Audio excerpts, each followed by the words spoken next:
Pour moi, la science-fiction est un genre qui permet d'explorer des questions inconfortables quant à la condition humaine en utilisant la technologie comme levier de réflexion.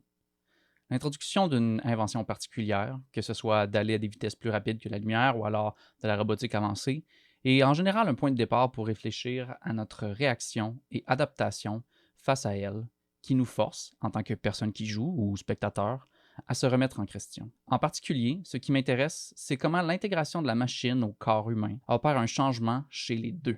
Now listen to me very carefully. Le joueur, par son contact au jeu, est déjà littéralement dans une incarnation cyborgienne. Il transforme sa manière d'être par le contact avec une machine.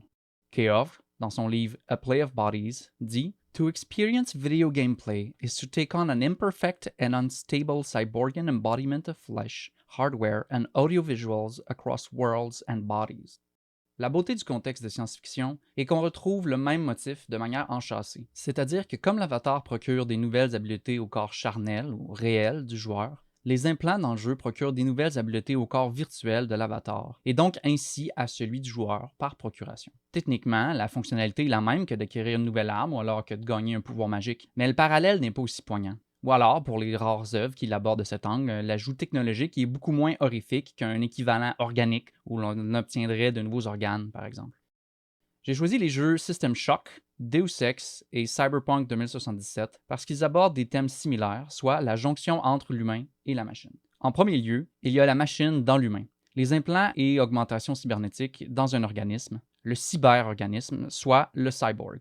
Dans System Shock, le protagoniste, simplement nommé The Hacker, se retrouve coincé sur une station spatiale contrôlée par une intelligence artificielle libérée de ses contraintes éthiques, Shodan.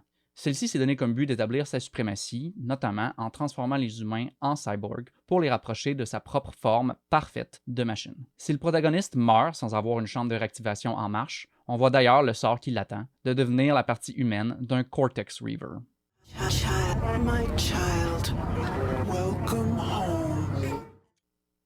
Dans Deus Ex, on voit plutôt l'impact sociétal, alors que les augmentés ou les hogs sont tenus sous le joug du capitalisme par une drogue coûteuse, la neuroposine, qu'ils doivent prendre de manière récurrente, sans quoi ils rejetteront leurs implants. Éventuellement, il se crée une scission dans la population alors qu'un hack global rend les hogs agressifs, faisant plusieurs morts. Les humains naturels, apeurés de l'événement, systématisent un contrôle policier qui n'est pas sans rappeler la ségrégation raciale.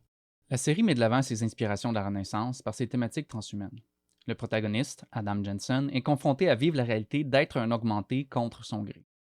Finalement, dans Cyberpunk, l'élément déclencheur du récit est l'insertion dans le corps du protagoniste, V, d'une puce qui contient la personnalité numérisée d'un autre être humain, Johnny Silverhand.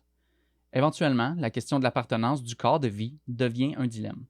Le cyberespace est présenté comme un endroit habitable où la conscience de V ou de Johnny peut s'échapper pour laisser le corps de V à l'autre.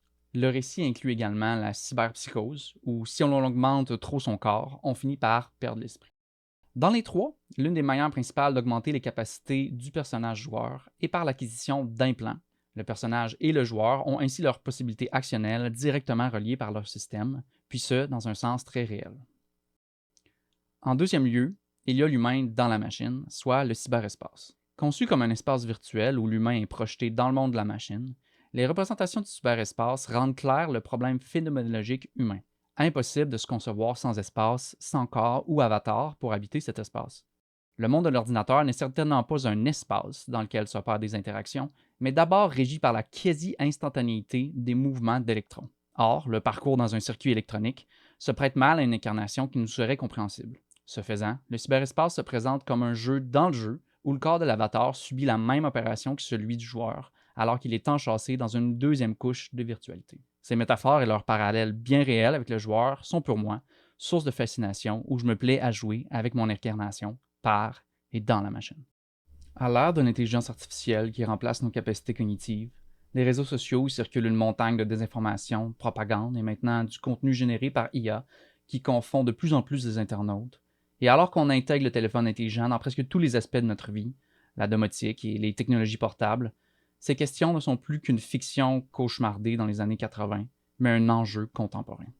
L'importance sociétale des réflexions apportées par ces œuvres et la science-fiction en général est évidente alors qu'elles décrivent des problématiques qui sont à nos portes.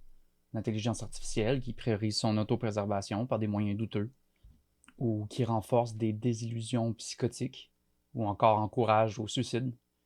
Et puis, il en faut peu pour imaginer la dominance de mégacorporations et la scission de la population selon l'accès aux technologies.